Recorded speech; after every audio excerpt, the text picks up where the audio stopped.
pinturas a Critón y demás, y claro, cuando había un viaje que hacer, pues a carreras a Galicia, Castilla y León, a Santander o lo que sea, mi padre tenía que llevar la furgoneta y sentía que el ciclismo estaba separándome un poco de mi padre, porque yo jugaba al fútbol y rara vez mi padre iba a verme al fútbol, ¿no? Y le cogí un poco de manía al ciclismo, tengo que reconocer.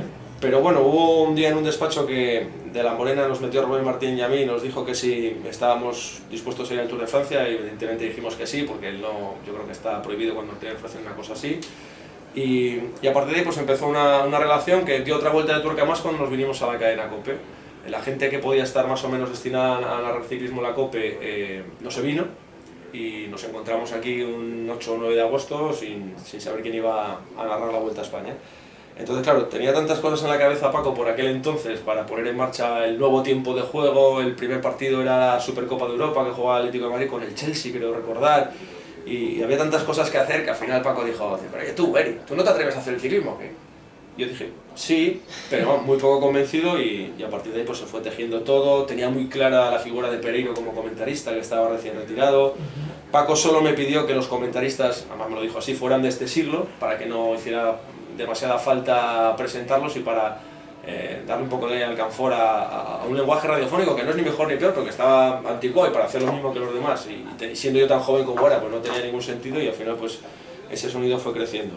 Y mi primer contacto con el ciclismo fue en el 2004 en la Vuelta a Asturias, que es la vuelta, la hice en la moto, en la cadena SER, y es la vuelta en la que Alberto Contador sufre las convulsiones, y es cuando le descubren el cavernoma cerebral y tal. O sea que al final mi relación con el ciclismo a nivel comunicativo es paralela a la carrera de Alberto Contador, que prácticamente estaba comenzando ahí, debía llevar unos meses como profesional, y bueno, pues ahora yo voy a seguir y él no. Es un ciclista que es un gran transmisor de emociones también, por su manera de entender el ciclismo, por hacer lo que la gente está pidiendo todo el rato delante de la televisión, ataca, ataca, ataca. Pues él lo hace con o sin fuerzas, mejor o peor. Tuvo unas épocas así en las que no atacaba de esta manera, y yo creo que estaba falseando su propia estilo, ¿no? Sí, su propio estilo, su propia manera de entender el ciclismo, y eso le perjudicó. Sin ir más lejos, en el Tour de Francia empezó un poco así aguantategui, y luego ya cuando tuvo 3 minutos perdidos fue cuando el tío empezó a lanzarse y tal, y atacar sin transmisión, algo ya que llevó al extremo en la Vuelta porque era su última carrera. ¿Y le echaremos de menos? Sí, supongo que sí, porque no creo que nadie vaya a ser tan loco, entre comillas, o sin las comillas directamente. Pero al final, si te das cuenta, a lo largo de la historia siempre ha venido alguien detrás. Primero fue Bamontes y demás, y al final acabó apareciendo Indurain, y de repente se retira Indurain, y viene Sastre, y viene Pereiro, y yo creo que después de Contador alguien habrá.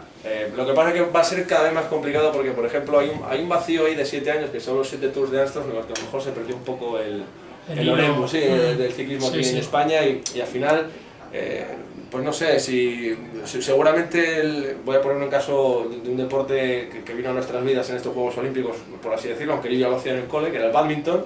Seguramente antes de Carolina Marín las cifras de licencias serían unas, y ahora después del boom de Carolina Marín pues seguramente el volumen de licencias pues habrá mejorado, no sé si mucho o poco regular, pero habrá mejorado. Yo creo que también ahí pues pudimos tener 7 años en blanco que tampoco fueron así, entonces no estoy especialmente preocupado por eso, y si no, yo creo que una cosa en la que nos tenemos que educar aquí en España en general es a ver el deporte un poco sin banderas. Parece que si no tenemos el españolito con el que identificarnos, no nos interesa. No nos interesa, y yo creo que hay grandes referentes a nivel mundial del deporte a los que podemos seguir con cierta pasión y aprender a disfrutar de los espectáculos deportivos como espectáculos deportivos en sí mismos, ¿no? Creo que eso es un debe que tenemos y que podemos y debemos corregir, pero somos un poco chauvinistas en ese sentido, ¿no? Que si no tenemos una identificación... A mí me pasa, por ejemplo, todavía discutía con Paco que por qué habían quitado el centro de creación del FIFA, que yo quiero jugar con el Lenense, con el equipo de mi pueblo, el Lenense Primera Asturias en el FIFA, y que ahora de un par de años para acá no puedo hacerlo, ¿no?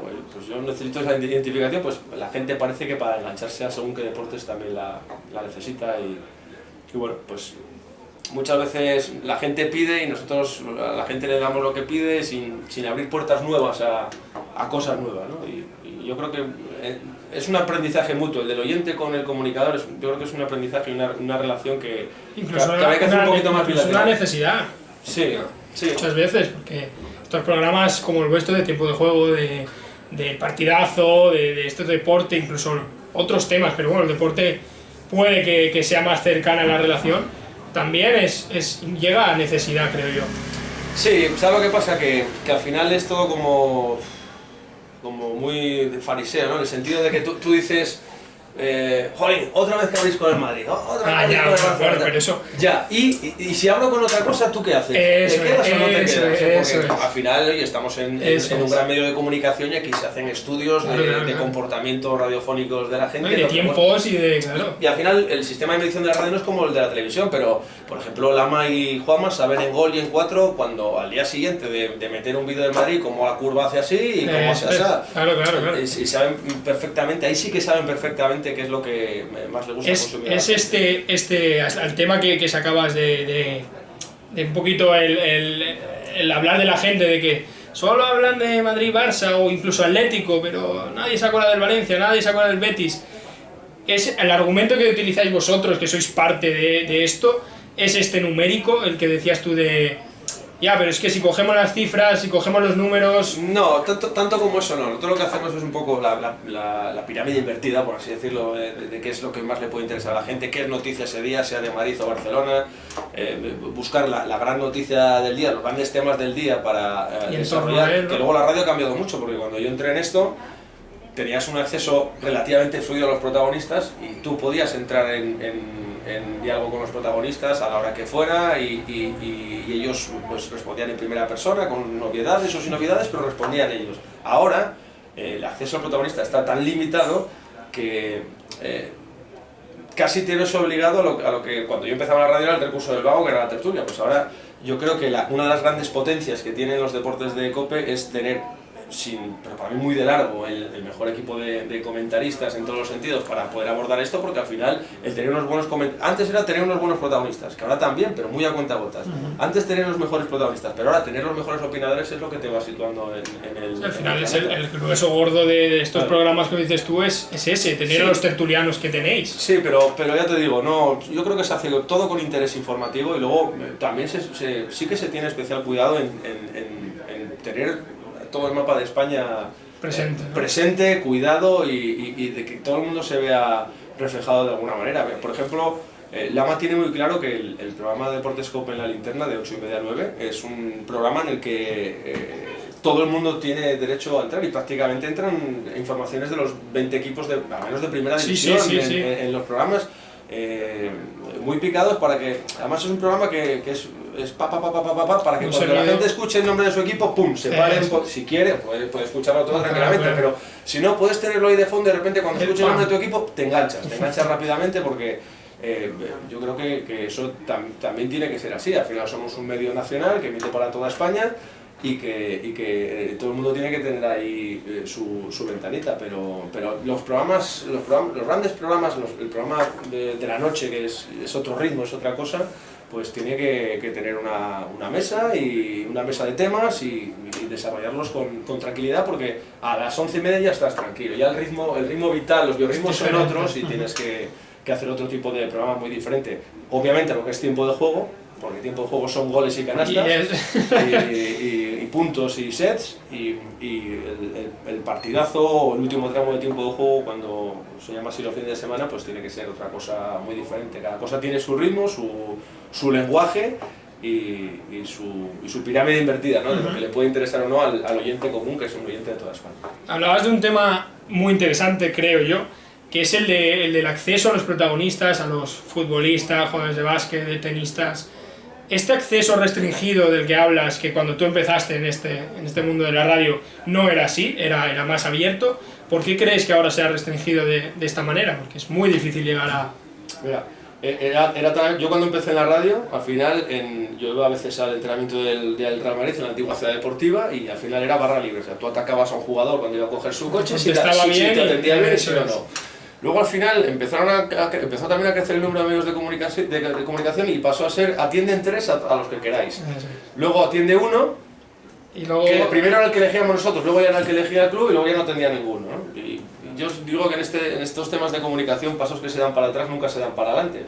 Porque me acuerdo que en la ciudad deportiva del Real Madrid se pusieron unas persianas para no ver un entrenamiento por primera vez, que no sé si fue Luxemburgo o fue Capello, no me acuerdo quién fue, pero nadie las quitó. O ahí sea, se quedaron, ahí se ¿no? quedaron, Sí, con sí, lo sí. cual es complicado. Al final el escudo es siempre el mismo. Sois tantos que si tenemos que atender a todo, Claro. pues no sé, al final yo creo que también se olvidan un poco de que somos un vehículo de comunicación entre los protagonistas del deporte y la gente que les sigue. Sí, tienen sus medios oficiales, pero al final todo aparece muy sesgado, con el sesgo Sí, lógico sí, de la sí, información sí. oficial Sí, y sí, oficialista sí. de los clubes, ¿no? Entonces, no puedes ir más allá y luego creo que los jefes de prensa empezaron con una vocación un poco de ordenar todo este volumen de peticiones y de solicitudes de entrevista y demás, y luego al final se han acabado convirtiendo, muchos de ellos, no todos, que hay excepciones que te facilitan mucho el trabajo, incluso separaría por deporte, se han convertido en unos despejadores de marrones muchas veces. Y una vez pregunté por un futbolista de un club que tenía 19 años y como respuesta me dijeron que no podía porque tenía que ir a buscar al niño al cole. Y dije, oye tú, que tiene 19 años, ni tiene niño, ni tiene cole. Dice, Sí, sí, bueno, sí. que no puede, pues dime eso, dime Claro, la verdad. dime que no, Efectivamente. sí. Entonces, pues a eso voy, ¿no? Y al final, a veces es el no por el no, pero bueno, todavía Sí. hay pequeños oasis, ya te digo, más por deporte. En el fútbol la cosa está cada vez más complicada, hay clubes que lo entienden mejor que otros, hay clubes que tienen más necesidad comunicativa que otros también de mostrarse. Y hombre, el ciclismo, yo cuando empecé no había jefes de prensa, justo cuando empecé yo se empezaron a incorporar esas figuras en los equipos, pero es muy raro que si tú estás a la puerta de un autobús y un tío se te para, que venga un tío y te diga que no, como habla, ¿no? Entonces todavía hay un poquito más de normalidad y quizás sea una de las grandes fuerzas comunicativas que tienen los Juegos Olímpicos y que lo hacen tan enganchones para el público en general y para nosotros como trabajadores, como protagonistas del deporte, ¿no? Que en los Juegos Olímpicos todo esto se olvida, Es diferente. somos todos españoles en un país distinto defendiendo una bandera y luchando porque suene Vamos el himno todos a la nacional, misma. porque Sí. y se crea un vínculo brutal que incluso a veces, por no ser fariseo como te decía antes, hay deportistas que ves cada 4 años. A mí me pasa que, por ejemplo, a Ander Elosegui le he visto cada 4 años. Pero el vínculo, o Mayalen Chorrao, que siempre me ha tocado hacer las aguas bravas, pues el vínculo, ella sabe quién soy, y yo sé quién es ella, y Pero cada nos cual. tenemos de cierto cariño. Sí, incluso, sí, ¿no? sí. Pues eso es una sensación muy bonita, que esa es la misma sensación que se vive casi en el ciclismo cada año, ¿no? Pues no nos vemos en todo el año, muchos periodistas, no sé qué. Llega sí, pero esas llega esas fechas. fechas y se cierra un poco una familia.